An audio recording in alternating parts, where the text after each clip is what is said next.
श्रीमद्भगवद्गीता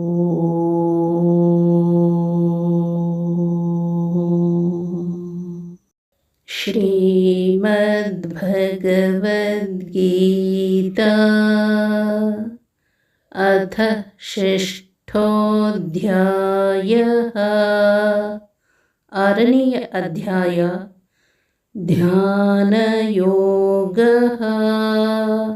ಧ್ಯಾನಯೋಗ ಅಧ್ಯಾಯ 6 ಶ್ಲೋಕ 31. ಶ್ರೀ ಭಗವಾನ್ ಉವಾಚ ಸರ್ವಭೂತಸ್ಥಿತಂ ಯೋ ಮಾಂ ಭಜತ್ಯೇಕತ್ವಮಾಸ್ಥಿತಃ ಸರ್ವಥಾ ವರ್ತಮಾನೋಪಿ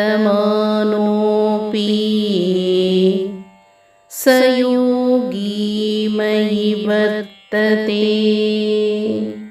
ಶ್ರೀಕೃಷ್ಣ ಹೇಳಿದರು, ಏಕತ್ವದಲ್ಲಿ ನೆಲೆಸಿರುವ ಯಾವನು ಸರ್ವ ಪ್ರಾಣಿಗಳಲ್ಲಿಯೂ ಇರುವ ನನ್ನನ್ನು ಭಜಿಸುತ್ತಾನೆಯೋ ಆ ಯೋಗಿಯು ಹೇಗೆ ಇದ್ದರೂ ನನ್ನಲ್ಲಿಯೇ ಇರುವನು.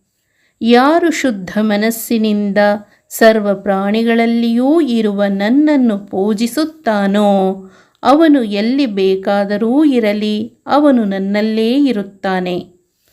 ಎಲ್ಲ ಜೀವಿಗಳಲ್ಲಿರುವ ನನ್ನನ್ನು ಏಕರೀತಿಯಿಂದ ತಿಳಿದು ಪೂಜಿಸುವವನು ಯಾವ ಸ್ಥಿತಿಯಲ್ಲಿದ್ದರೂ ನನ್ನಲ್ಲಿ ಇರುತ್ತಾನೆ.